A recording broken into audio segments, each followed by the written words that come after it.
wabarakatuh. Alhamdulillah. Rotinya dimakan Mbak Ibu.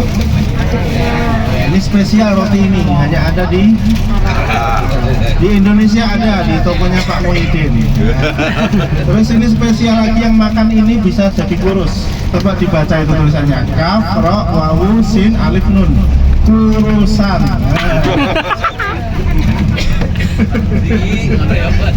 Oh, maksudnya kroisan ya. Kalau sudah dimakan jadi kurus. Ya, Bapak Ibu yang dirahmati Allah, kita lanjutkan, waktu kita tidak banyak ini. Setengah jam. Jadi nanti semoga sedikit ini kita bisa terinspirasi. Ada 3 makhluk yang terbaik di muka bumi ini. Yang pertama adalah Nabi Muhammad Sallallahu Alaihi Wasallam. Tidak terhitung sudah berapa syair yang diciptakan, digubah oleh orang-orang yang pandai membuat syair untuk memuji Rasulullah Sallallahu Alaihi Wasallam. Dan Rasulullah adalah orang terbaik yang pernah diciptakan oleh Allah Subhanahu Wa Taala. Sampai Rasulullah itu punya nama lain Rasulullah Khairul Bariyah. Terus apa lagi? Toha, kemudian Yasin, dan lain sebagainya. Dan Rasulullah Shallallahu Alaihi Wasallam adalah orang satu-satunya manusia yang bisa memberikan syafaat kepada kita atas izin Allah. Man dzalladzi yashfa'u indahu illa bi'idznih. Enggak pada apal ayat kursi. Nah, kemarin atau nanti atau besok kita berziarah di depan makam Nabi Muhammad Sallallahu Alaihi Wasallam. Rasulullah itu lahir di hari Senin, tanggal 12 Rabiul Awal, meninggal juga di hari Senin. Sebelum Rasulullah meninggal, Rasulullah wafat diawali dengan sakit yang diderita karena Rasulullah menghadiri undangan dari Yahudi Khaybar untuk makan dijamu dengan kambing. Jadi Rasulullah diundang bersama para sahabat. Yahudi Khaybar ini mencari informasi kesukaan Rasulullah itu kambing bagian apa. Kemudian disebutkan bahwa Rasulullah suka kambing bagian paha. Akhirnya di bagian paha itu dikasih racun sama Yahudi Khaybar. Nah, saat itu Rasulullah sudah sempat makan. Sahabat sudah makan dan langsung meninggal. Rasulullah sudah sempat makan, tapi karena dikasih bocoran sama intelnya Allah, namanya malaikat. Malaikat siapa? Jibril. Malaikat Jibril dibisiki Rasulullah, wahai Rasulullah, muntahkan, itu ada racunnya. Akhirnya dimuntahkan oleh Rasulullah, namun ada sebagian racun yang sudah masuk. Nah, karena efek dari racun Yahudi Khaybar inilah Rasulullah menderita sakit, sehingga Rasulullah kurang lebih 1 minggu sebelum meninggal Rasulullah merasakan sakit, dan Rasulullah menyerahkan imam sholat kepada Sayyidina Abu Bakar. Jadi Rasulullah tidak pernah memimpin sholat. Suatu ketika pernah di akhir sebelum Rasulullah meninggal, yaitu di hari Senin. Jadi Rasulullah memberikan, hari Minggu itu Rasulullah sempat sehat. Kemudian berkhutbah di atas mimbar mengatakan, siapa yang pernah aku zalimi, siapa yang saya punya hutang kepadanya, silahkan mengaku. Akhirnya ada yang mengaku Rasulullah pernah punya hutang beberapa dirham. Kemudian ada yang mengaku bahwa Rasulullah pernah mendoliminya, namanya Ukasyah. Kalau Bapak dan Ibu ingat ceritanya, Ukasyah ini mengatakan bahwa wahai Rasulullah, dulu aku pernah engkau cambuk, saya tidak terima. Kemudian Ukasyah minta pembalasan. Akhirnya Rasulullah, ya sudah, silahkan Ukasyah, balas saja saya. Kemudian Ukasyah mengatakan, wahai Rasulullah, dulu ketika saya dicambuk oleh engkau, saya tidak menggunakan sehelai kain pun. Maka kemudian Ukasyah meminta Rasulullah membuka badannya. Setelah itu para sahabat udah marah-marah ini ya. Bahkan Umar sudah mau mencabut pedangnya. "Tidak ya Umar, biarkan saja wahai Umar." Kemudian Ukasyah maju ke depan, seakan-akan mau membalas Rasulullah. Sahabat semuanya sudah menangis, nggak tega. Mosok Rasulullah dibalas di depan para sahabat kaum muslimin. Lalu ternyata Ukasyah ini ngeprank para sahabat ya. Rasulullah dipeluk oleh Ukasyah, dan itu adalah keinginan Ukasyah ingin memeluk Rasulullah dengan langsung dari kulit Rasulullah. Kemudian di hari Senin, Bapak Ibu yang dirahmati Allah, subuh hari Senin, Rasulullah sempat membuka tirai, karena rumah Rasulullah itu kan yang sekarang menjadi makam Rasulullah bersebelahan dengan mihrab atau imam. Rasulullah membuka tirai, kemudian tersenyum kepada kaum muslimin. Kaum muslimin menganggap bahwa Rasulullah sudah sehat, Rasulullah sudah ikut sholat, Rasulullah mau mengimami. Ternyata Rasulullah memberikan isyarat kepada Sayyidina Abu Bakar, "Lanjutkan wahai Abu Bakar, biar aku menjadi makmum saja." Akhirnya Rasulullah tutup lagi tirainya, Rasulullah sholat dari rumah karena sudah tidak mampu lagi berdiri. Rasulullah mengatakan kepada Sayyidatina Aisyah, "Wahai Aisyah, ini sepertinya adalah bekas racun dari Yahudi Khaybar yang akhirnya menggerogoti diriku." Bapak Ibu yang dirahmati Allah, mengapa Rasulullah diberikan keutamaan meninggal karena racun dari Yahudi Khaybar? Karena Allah ingin mengangkat derajat Rasulullah, yaitu Rasulullah bisa meninggal dalam kondisi jihad fi sabilillah, dibunuh oleh orang kafir karena memperjuangkan agama Islam. Ini fadilahnya.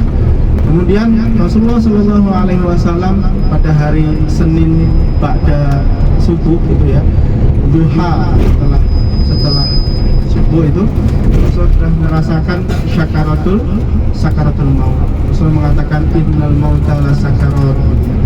Ternyata maut ini sungguh menyakitkan. Kemudian Rasul berdoa juga, "Wahai Allah, jangan sampai sakarat maut ini dirasakan oleh umatku."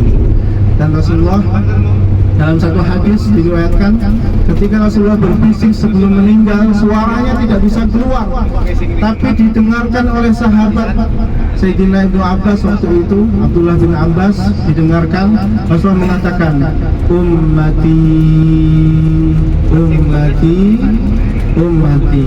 Wahai Rasulullah, itu luar biasa, ciptaan Allah yang luar biasa yang mencintai kita umatnya, yang bahkan kita kadang-kadang lupa menyebut namanya, yang bahkan kita kadang-kadang lupa dengan jasa-jasanya. Rasulullah yang pernah berdarah-darah ketika di Taif, Rasulullah yang pernah ditimbun oleh kotoran onta ketika sholat, Rasulullah yang mengorbankan dirinya.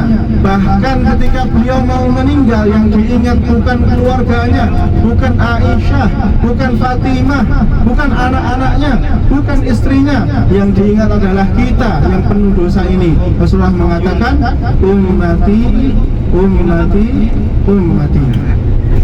Lalu terjadilah apa yang terjadi. Rasulullah kemudian ditanya oleh malaikat Jibril, "Wahai Rasulullah, engkau memilih engkau akan hidup selamanya atau hidup abadi, atau engkau ingin pulang ke Rafiqil A'la?"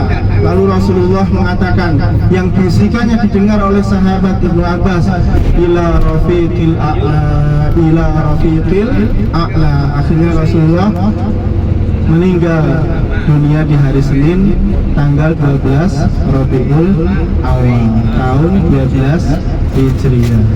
Terdengarlah kabar bahwa Rasulullah meninggal, lalu Rasulullah Shallallahu Alaihi Wasallam dipulasara oleh keluarganya, Ali bin Abi Thalib, Abdullah bin Abbas, Abdullah bin Abbas, kemudian Hasan dan Husain, semuanya memulasara jasad Rasulullah Shallallahu Alaihi Wasallam. Terdengar kabar, seluruh Madinah menangis, sedih karena kekasihnya sudah meninggal, kembali ke Rafiqil A'la, kembali kepada Allah Subhanahu Wa Taala. Lalu datanglah Sayyidina Umar. Sayyidina Umar datang dengan menghunus pedangnya. "Barang siapa yang mengatakan Rasulullah sudah meninggal, maka akan aku penggal lehernya," kata Sayyidina Umar. Sampai kemudian tidak ada yang berani menangis, tidak ada yang berani mengatakan Rasulullah meninggal. Kenapa? Karena takut sama Sayyidina Umar, saking emosinya Sayyidina Umar. Kemudian mendengar ada keributan di luar, Sayyidina Abu Bakar yang ada di kamar Aisyah keluar. Kemudian menenangkan, wahai Umar, tenang wahai Umar.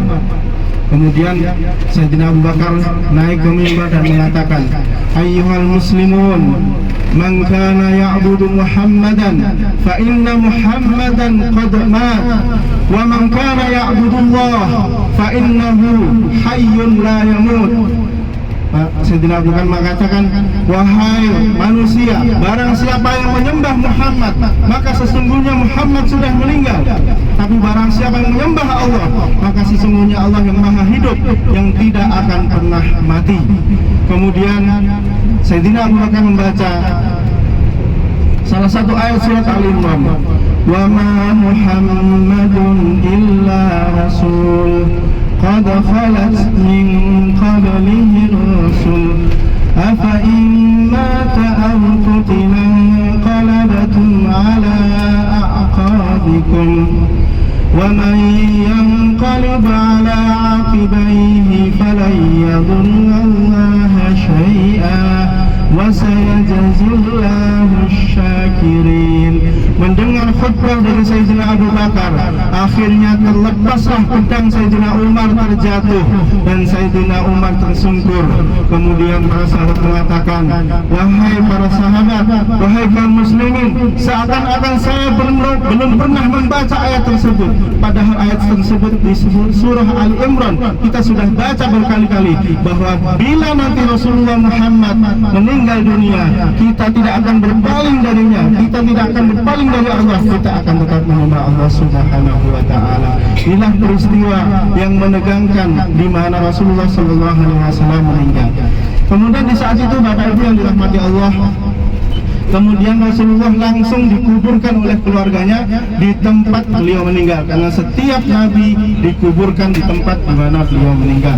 Kemudian para sahabat dari kaum Muhajirin dan Ansor yang bukan Ahlul Bait semuanya berkumpul di suatu tempat namanya Saqifah Bani Sa'idah, yang kalau di Masjid Nabawi insya Allah besok pagi laki-laki, yang bapak-bapak ya, kalau yang ibu-ibu insya Allah ke Raudhah, yang bapak-bapak kalau nanti ada waktu kita ke Saqifah bareng-bareng. Jadi pertama kali kaum muslimin memilih pengganti Rasulullah. Di situ terjadi perdebatan antara kaum Muhajirin dan Ansar. Kemudian singkat cerita dipilihlah bahwa yang paling berhak menggantikan Rasulullah adalah yang ditunjuk oleh Rasulullah menjadi imam ketika Rasulullah sakit. Akhirnya semua sahabat membaiat Sayyidina Abu Bakar As-Siddiq menjadi pemimpin kaum muslimin yang pertama. Jadi umat Islam pernah berpolitik dengan cara penunjukan atau aklamasi. Jadi sepakat bahwa Sayyidina Abu Bakar lah yang ditunjuk sebagai pemimpin kaum muslimin. Nah, yang kedua adalah Sayyidina Abu Bakar As-Siddiq. Sayyidina Abu Bakar As-Siddiq menjadi khalifah pertama. Maka Sayyidina Abu Bakar As-Siddiq memiliki julukan Khalifatu Rasulullah. Kemudian Sayyidina Umar memiliki julukan Khalifatu Rasulullah. Kemudian Sayyidina Ali memiliki julukan Khalifatu Rasulullah. Karena terlalu panjang, akhirnya semua disingkat menjadi Khulafaur Rasyidin. Bapak Ibu yang dirahmati Allah, Sayyidina Abu Bakar sampai ya Uhud ya, menjelang ya, fokus di pemberantasan nabi palsu, kemudian pemberantasan penolak membayar pajak. Tapi Sayyidina Abu Bakar As-Siddiq ini meninggal tidak dalam kondisi jihad fisabilillah. Beliau meninggal karena sakit. Kemudian sebelum beliau meninggal, beliau membentuk lembaga namanya Ahlul Hilli wal Aqdi. Untuk apa? Untuk memilih Sayyidina Umar sebagai pengganti Sayyidina Abu Bakar. Akhirnya Sayyidina Abu Bakar meninggal kurang lebih di tahun 18 Hijriah atau 19 Hijriah, digantikan oleh Sayyidina Umar bin Khattab. Nah, singkat cerita, Sayyidina Umar bin Khattab meninggal, Sayyidina Abu Bakar meninggal. Wasiat dari Sayyidina Abu Bakar, aku ingin dikuburkan bersama sahabatku, yaitu Rasulullah Muhammad. Kemudian Sayyidina Umar bin Khattab, kematian Sayyidina Umar bin Khattab ya ini meninggal karena dibunuh oleh seorang Yahudi gitu ya, yang dia sudah dendam kepada Rasulullah SAW.